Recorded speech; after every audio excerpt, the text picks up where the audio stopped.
don't do it mindlessly, right? Like think about putting soap on your hands and stroking your body and really just take some time to feel sensations in your body because so many women and a lot of high achieving women, we're just up in our heads, right? We're just thinking all the time and we're bypassing the whole feeling in our body and the sensation piece and begin to notice like, how do I bring pleasure in my body, right? What type of touch actually feels good to me?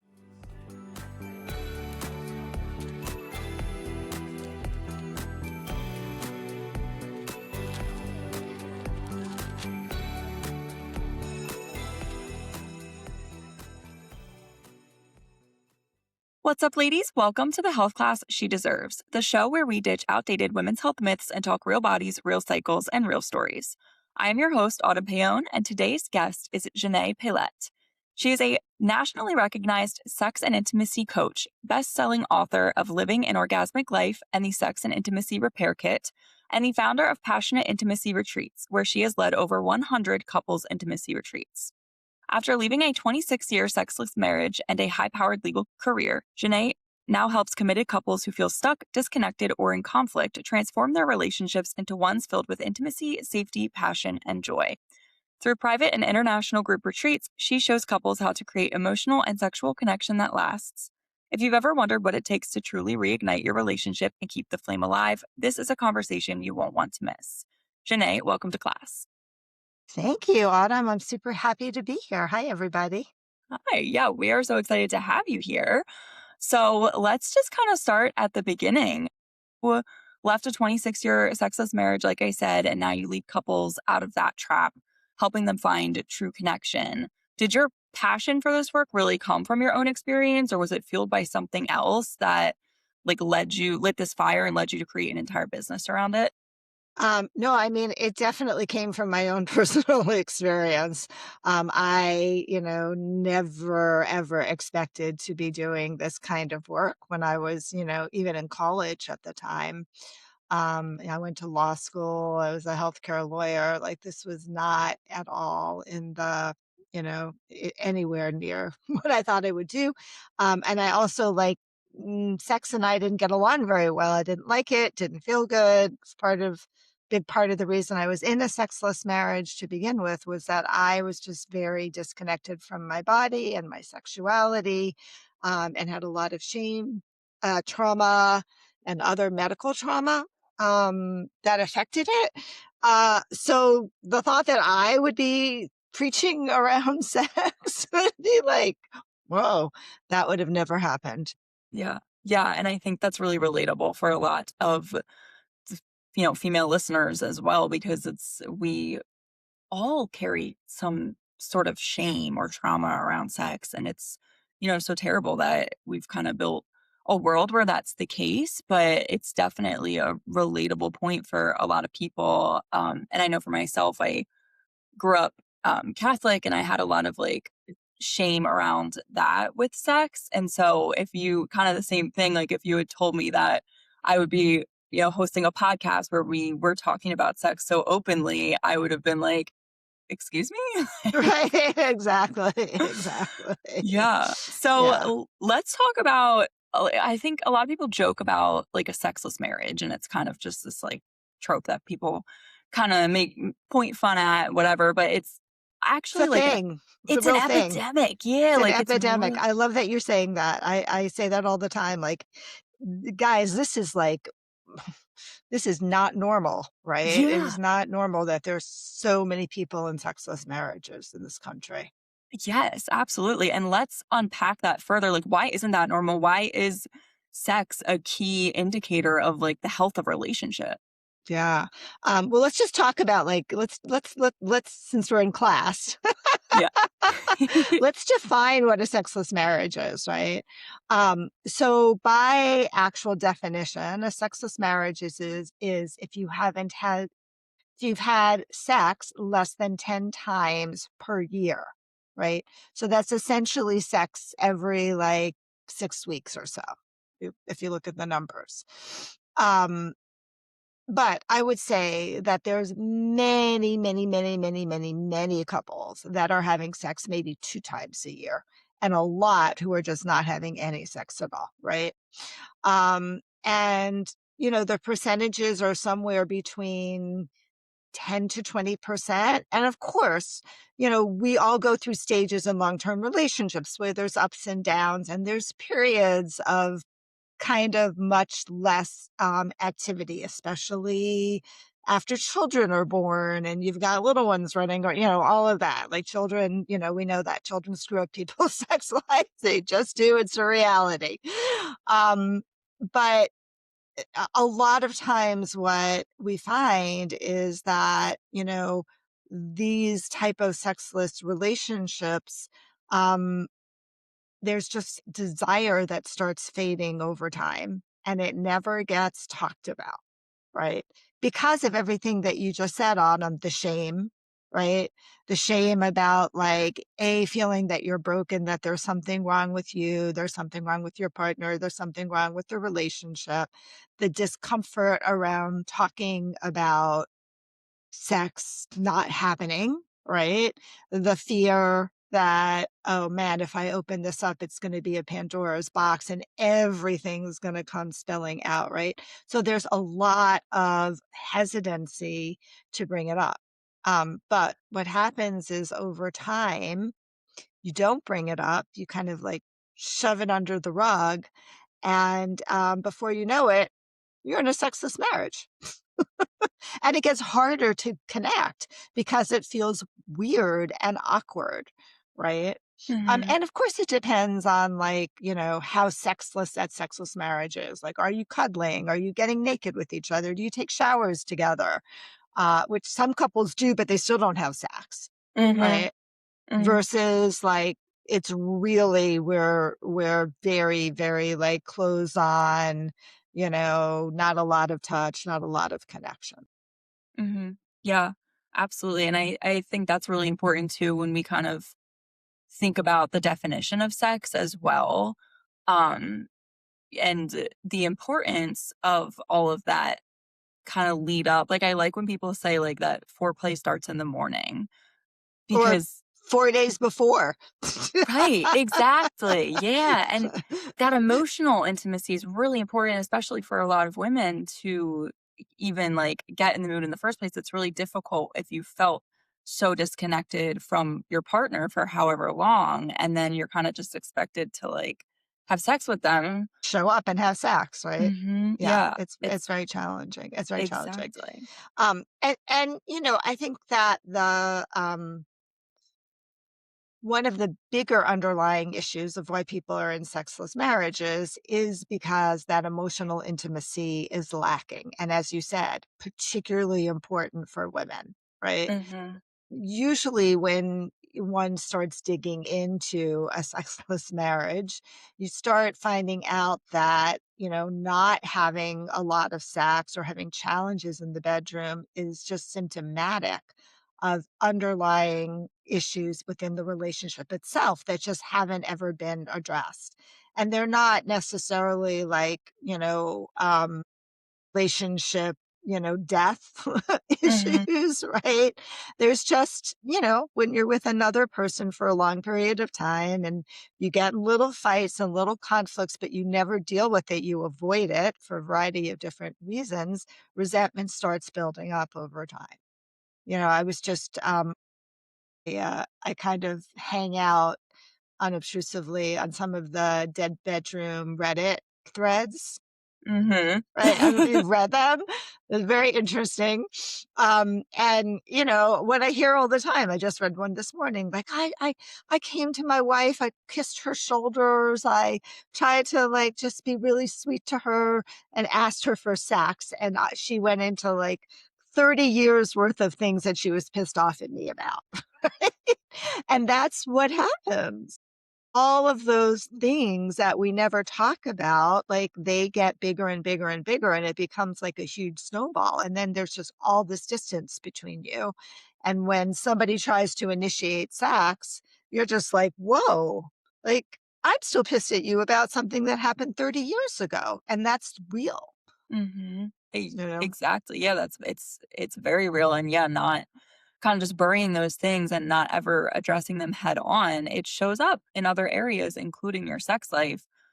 You have mentioned that sexless marriage can tend to stem from a place of feeling safe, like a lack of safety. Can you Yeah. expand on that a little bit more? Yeah, for sure. Well, I think when you think about this from like a nervous system perspective, right? So I'm also a trauma practitioner, so I'm very like keyed into how the nervous system reacts. When you're feeling attuned to your partner, when you're on the same wavelength, when you're feeling emotionally tuned and physically tuned, there's a sense of safety that happens in our body, which puts us into more of the parasympathetic, the rest and digest, the relaxed state, which is where sex happens, right? In order for us to actually get erotically aroused, we actually have to be in a more calm, relaxed state, even if there's a lot of arousal happening. They happen simultaneously, but that's actually really important. And that safety feels like, I can breathe. I know I trust this person. I know that it feels good between the two of us, right? Safety is very, very important for both feeling safe within our bodies, which a lot of women have not felt safe inside of their bodies, right? Either because they've experienced non-consensual touch or sex many, many, many times. Um, or they have felt really disconnected from their bodies for a variety of different reasons. And that does not create safety, right? But in order to get to that place, to be able to really be connected to our partner, we have to feel that safety in our body. And then we have to have emotional safety as well. They're both important and they go hand in hand, right?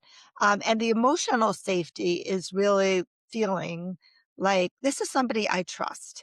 And this is somebody who, like, if something doesn't feel good, I feel like I can speak up. And this is someone who I feel sees into me. Like when you look at the word intimacy, right, and you break it down, phonetically, it's really into me see. It's not the way it's spelled, but think about it, it's into me see, right?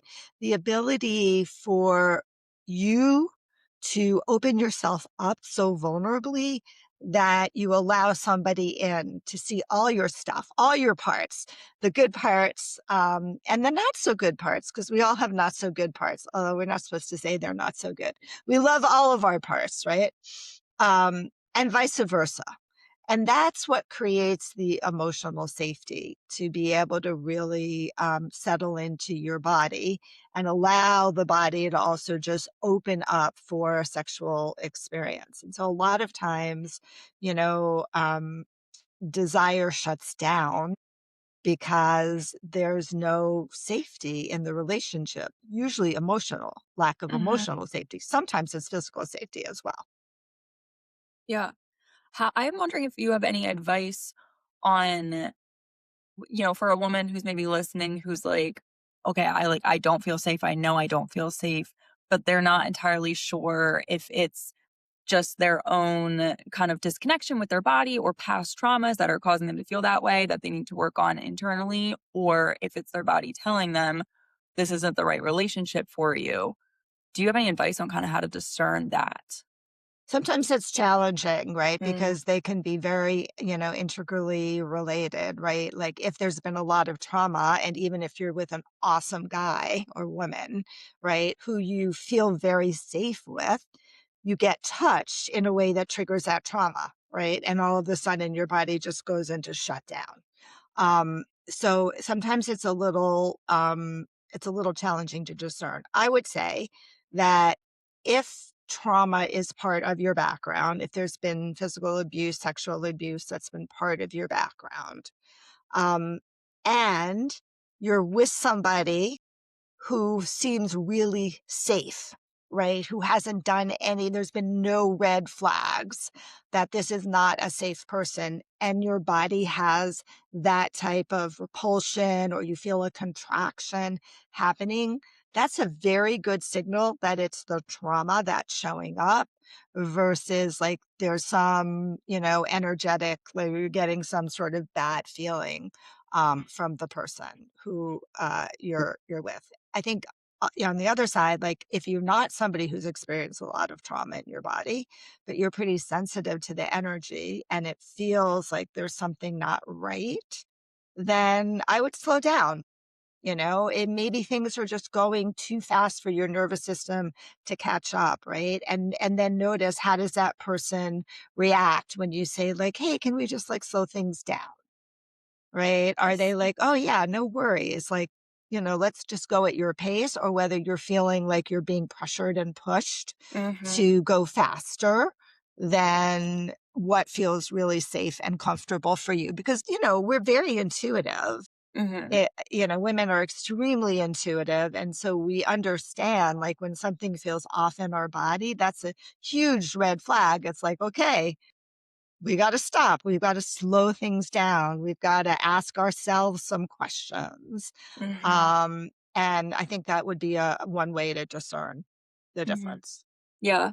And, yeah, I think that's great advice, especially because I mean, I know you mentioned, being very disconnected from your body and, like, your legal career and stuff, and I think that a lot of maybe more type A or, like, high achieving career women, we do tend to be very disconnected from our physical Yeah. body, Yeah. and that can show up in so many different ways, but it definitely can really affect your sex life. Do you have advice for women who are, like, relating to that, where they're like, I feel so disconnected, I want to have enjoyable sex, but it just feels like a chore, and I don't know what to do about it? Yeah, I think like you've got to do some work on your own pleasure Mm, outside of the relationship, right? Like really connecting to the sensations in your body using a variety of different tools, like sensation tools, for example.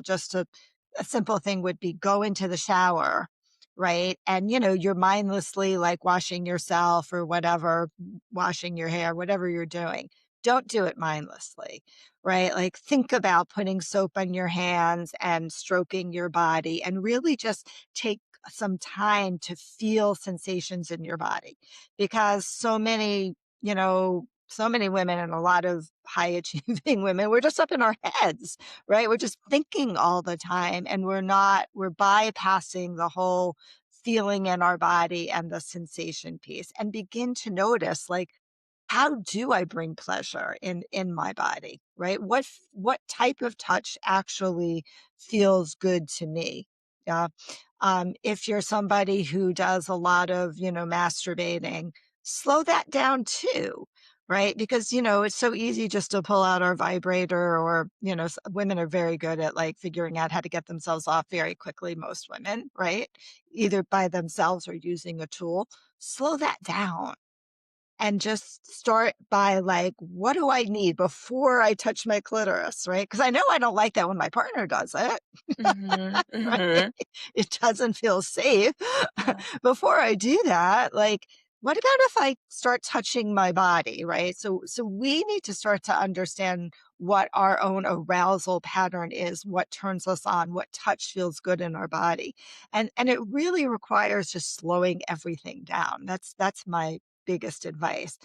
Same with sex, like slow everything down, right? It'll actually allow you to feel more sensation and to really get a better sense of like what's actually happening, right? I might feel, my partner might feel like I'm wet and I'm ready to have intercourse, but I'm not.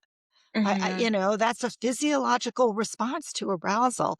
It doesn't mean that my brain is caught up with it. It doesn't mean that the rest of my nervous system has caught up with it.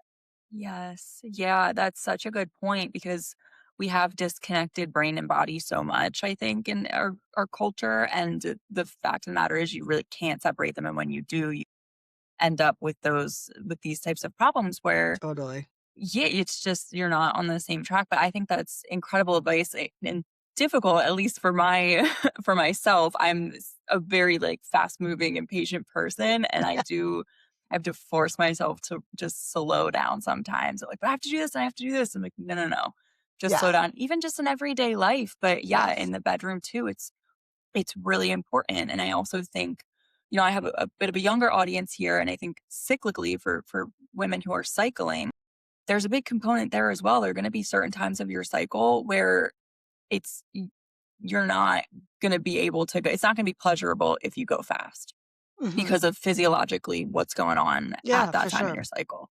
Yeah, Yeah. absolutely, Mhm. absolutely. Yeah. Yeah, and I think that taking some more like breathing is really important. We don't breathe enough, right? But the more you breathe in your body, the more you're going to feel. And breath can be, my first book on living an orgasmic life is really written for women on what are the blocks to experiencing pleasure in your body, and then what are the ways in which you can? And I draw a lot on sacred sexuality and tantra because that was my doorway into my own sexual healing.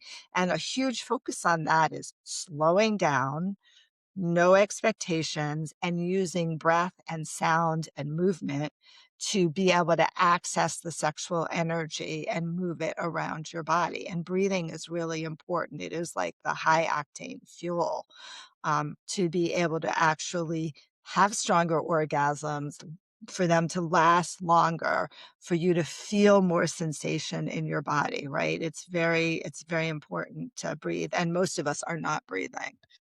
We do the opposite. Yeah, I We think a hold our lot of people breath. clench Yeah, you up. hold your Yeah. breath during Mhm. orgasm, right? Mhm. And that just basically it puts your body in contraction, right? Orgasm is like this beautiful intersection of high arousal, again, sympathetic nervous system activated, and high relaxation, parasympathetic nervous system activated, right? And in order to get there and not have like the energy sort of trapped in your genitals, right? That super frustrating, like blue balls feeling that we Yes. have as women when you can't climax or have that Yeah. type of orgasm.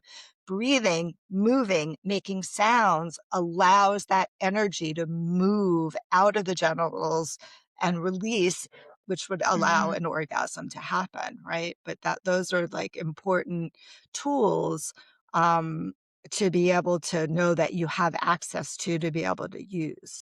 And I love that you said that too, the blue balls feeling, because we need a new name for it. We need a feminine name I for it know. because I hate I literally it drives me nuts, like, when men I feel like this was a thing in, like, high school and college when you're younger and boys are trying to guilt you into giving them a hand job or something, and Right. they're like, "Oh, but we were making out, and now it's gonna, like, hurt if we stop," and I'm like, "You're not special." Like, women, I know what feeling you're talking about. It's not comfortable. You'll live. Like, we'll be fine.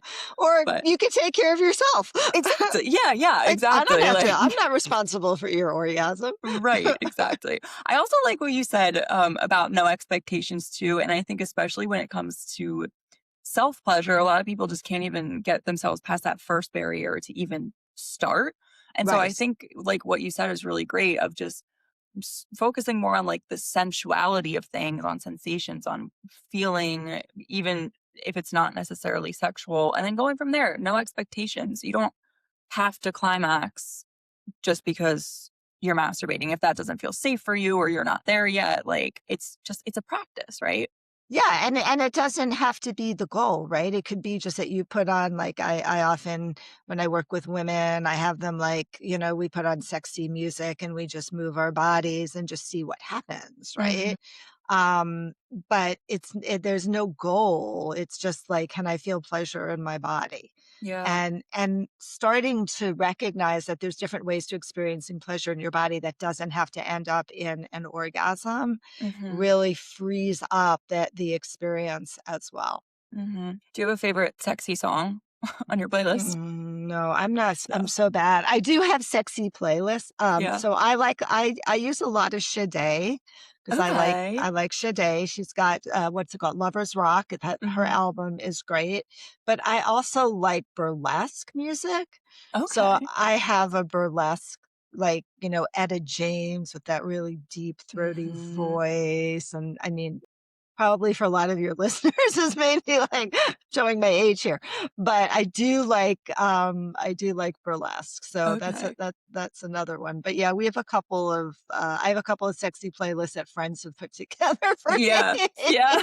I'm really bad with music, but I've got the playlist Gotcha. on my phone. Okay. I think every woman should have just like a sexy playlist, just like for yourself. It doesn't have to necessarily be for Totally. partner sex, but yeah, I've got a little bit of like Ariana Grande on mine, some of Okay. her like more R&B vibes. Yeah.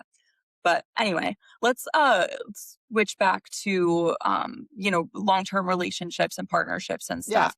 I think that a really big fear for a lot of people going into, at least people my age, and something that I've definitely thought about is, as you start to build these long-term relationships with a partner and maybe you move in together and you start to notice even earlier on that like that honeymoon phase has ended, and sure that can't last forever and you're not necessarily supposed to have like that much sex all the time in every season of life, but it can still feel jarring, and I think Yes. it's a big fear for a lot of us. So do you have any like what are the red flags, I guess, that maybe it's slipping into something unhealthy, and how can we start to reverse that? Well, okay, so first I think we just have to normalize this, Mhm. right?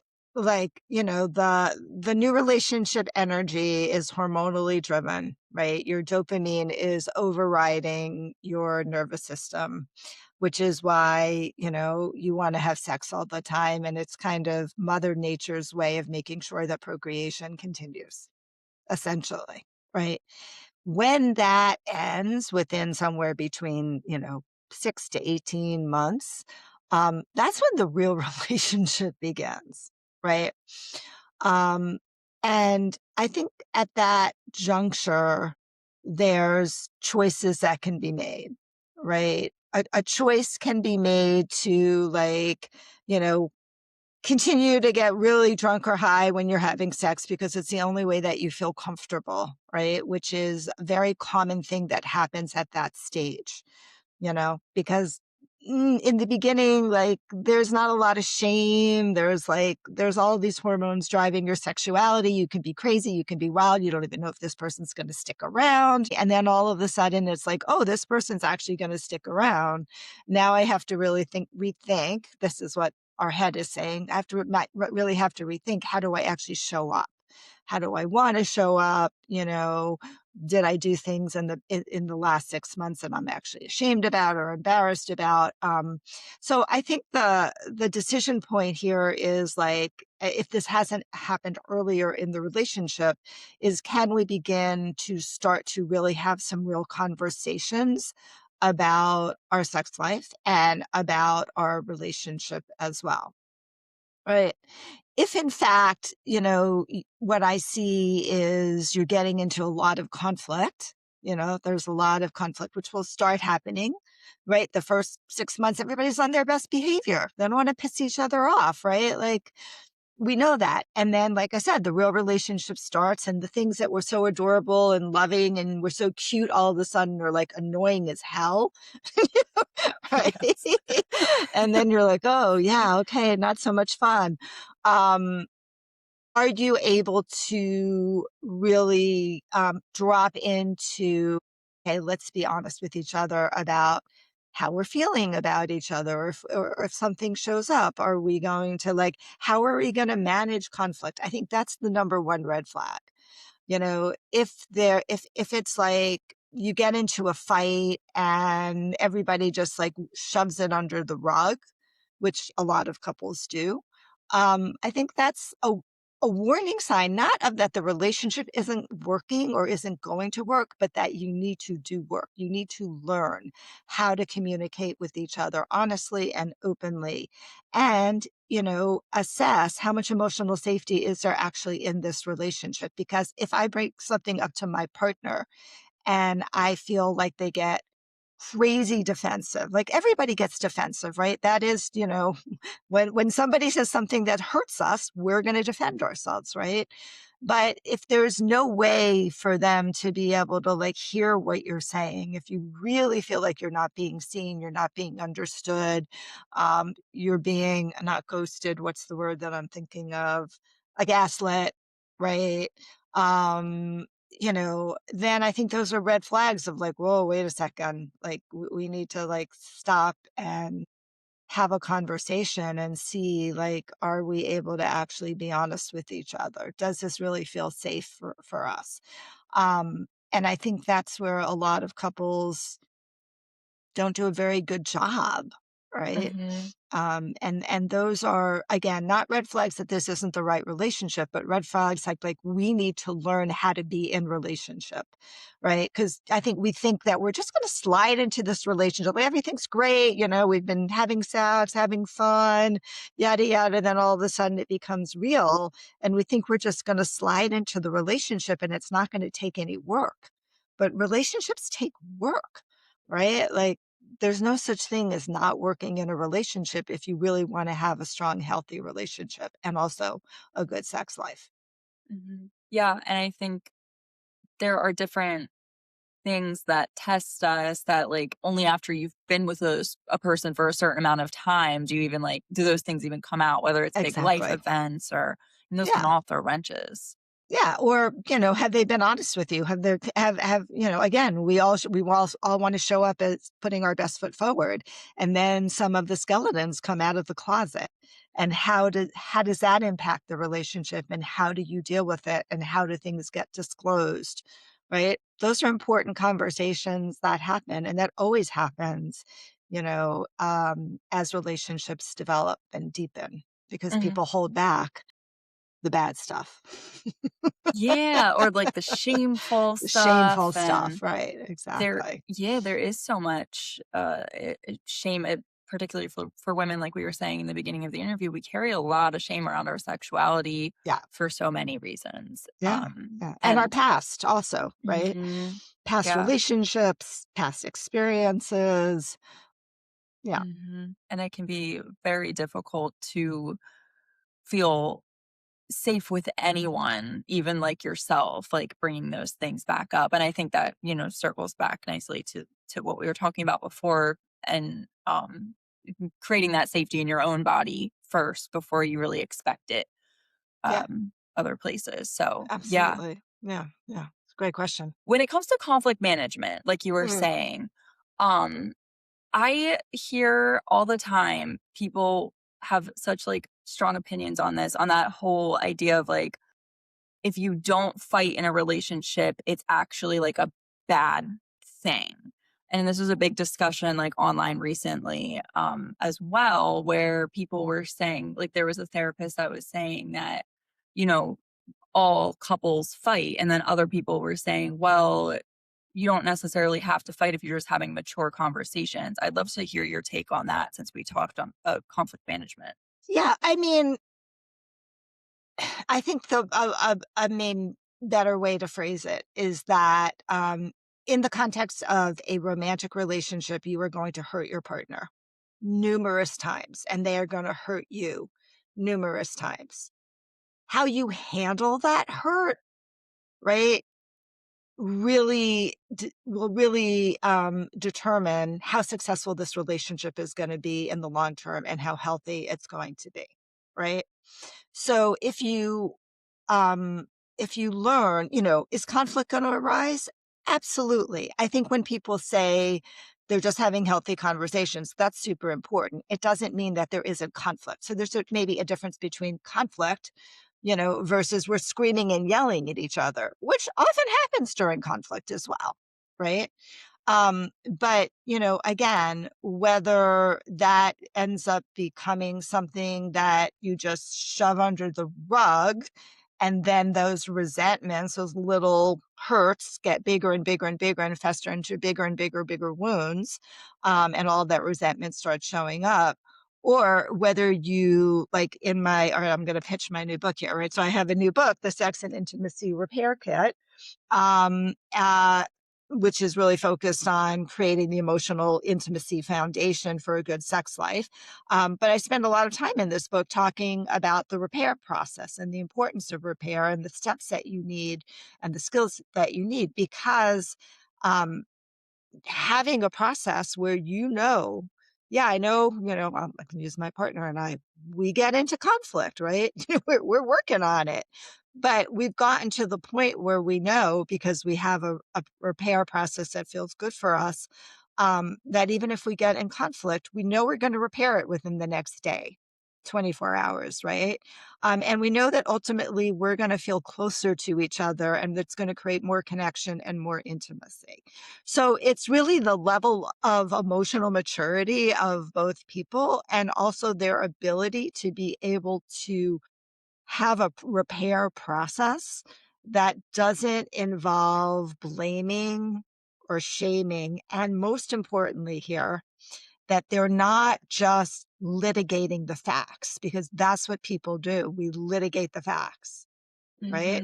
Yeah. And nobody wins when you're litigating. You're never going to be able to convince your partner that your facts are right, and they're never going to be able to convince you that their facts are right. You're just in an adversarial situation rather than looking at what's the emotional undercurrent here, right? Why are we upset with each other? How did you make me feel? How did I make you feel? That's where the actual healing happens. That's where the repair happens. And can I be empathetic? Can I understand? Like, oh yeah, I can see that really hurt you when I said that. That hurt, Mhm. Mhm. right? And can Yeah. I also own my own stuff? Can we each own our Right. own stuff? And like, yeah, like I know I can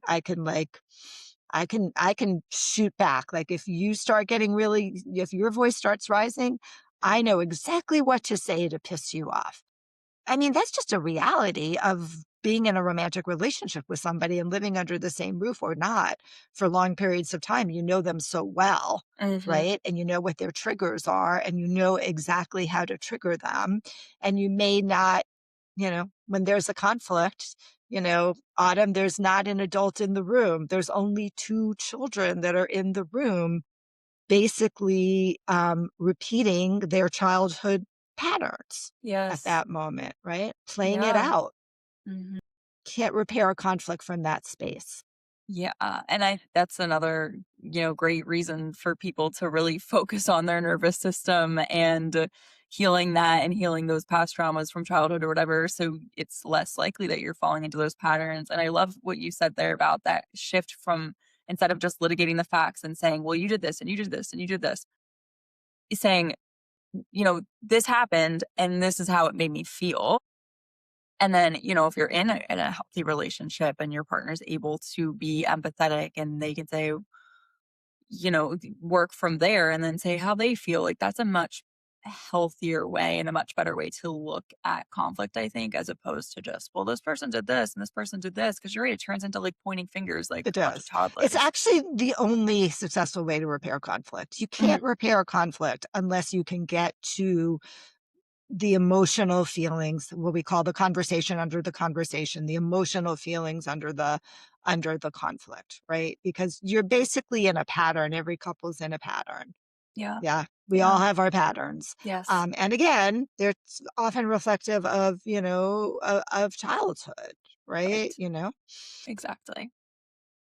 So you'll end up fighting about 10 different things, but it's still the same pattern underneath. It's still the same feelings that keep on happening over and over and over and over again. And you'll get better at it if you can start to identifying it and focus on it. But I'm not going to say it's not going to show up again every time you get in a conflict. It will. It's just that you'll have a better sense of like, oh, here we are again. We're in our pattern. That in itself interrupts something, right? Yeah. Like dual recognition that, oh shit, here we are. We're Yeah. doing it again. We're in this pattern. What do we need to do right now Mhm. to get out of it? Mhm. And I've heard Yeah. even just having like something silly, like when you both recognize it, just having something like silly to break it up and then come back to it later. And I also think what you're saying is great for just personal development as well. When you start, 'cause I think most of us don't even realize that a lot of our like little the things that we get annoyed at or pet peeves or whatever are stemming from all like one deeper wound. A lot of times it's all stemming from the same place. And Yeah. I've noticed, at least like in my relationship, there are certain things that my boyfriend will do where I'm like, I'm just like getting like annoyed and it's all piling up, but he's not doing anything. And logically I know he's not doing anything. He's completely oblivious to everything going on in my head. But I'm like, this is pointing to something from my past that needs to be addressed. Yeah, it can be a really great exercise in not just relationship growth, but self growth as well, I would say. Yeah, 100%. And I think a lot of I'm a fan of doing your own work. I think that's important. Yeah. But a lot of healing attachment issues, which is really what's showing up when you're in conflict with a person usually, Yeah. um, really can happen best in the context of a romantic relationship. That's where the healing really can happen. Mhm. And I love that because I think a lot of people, maybe if they've been in a relationship for a long time or maybe they got into a relationship really young, and I think that you can start to think like, "Oh, I can't heal unless I'm single, unless I'm, like, by myself." And for some people, that might be true in a certain situation, but I think that's a really great, like, perspective as well, that a lot of those attachment issues can be healed through a healthy romantic relationship, Mhm. Or even the be creating of a healthy romantic Yes, yeah, relationship. yeah, and exactly. And be more enriching that way, yes. Right, right, Yeah, right. for sure. So, we are coming up on the end here. I do wanna talk a little bit more about your book, The Sex and Intimacy Repair Kit. Is that set up to be like, a read by yourself, or do you read it with a partner? Tell us Great more about it. question. Well, it is geared towards couples. You can definitely read it by yourself, and there's some of the exercises for sure you can do by yourself. But it is really geared for, it's really focused on how to create the emotional safety, the emotional intimacy, the emotional connection, the skills that you need. And I do think that's something that people don't understand is that both with respect to the emotional intimacy skills and the sexual intimacy skills, they are skills, right? I think sometimes we feel like, oh, I'm just broken and I'll never learn how to be empathetic. Well, some people are more just naturally empathetic, right? That's just the way they've been conditioned. But that doesn't mean that you can't learn empathy. You can, right? And you can learn all of the skills to feel more connected to your partner, how to listen better, how to repair conflict, how to understand where your triggers are coming from, where your childhood wounds are. Like the more you can learn about that, about yourself and how it impacts you, the easier it is for you to see how it shows up in the relationship and create more connection actually rather than disconnection. So I would say, yeah, you can certainly read it by yourself. It'll certainly help you if you're since a lot of your listeners are on the younger side, like you're looking, for the next relationship or you're in a new relationship and you're not sure. And, I think the best thing you can do is start doing the stuff now, right? And understanding, how conflict happens and the more you understand about that when you're with somebody, the more you can help direct the conversation in a healthier way. Plus, a big portion of the book does talk about sex and different, like three very important elements to be able to create a really dynamic long-term sexual relationship, right? Both in terms of like how do we redefine sex and understanding the emotions that we want to have when we're having sex, which is very important for maintaining desire, really understanding your turn-ons and where they're coming from and how to incorporate that in your sex life. And then the third piece is like really looking at different sexual styles. We all have different sexual styles and different components of it, and understanding what that looks like and how to incorporate that, right? So that you're able to understand what you want, you understand your arousal pattern, you're able to ask for what you want and need. And then also understand where your partner is coming from and what they Right. want and need, and how to integrate those two styles so that everything flows together.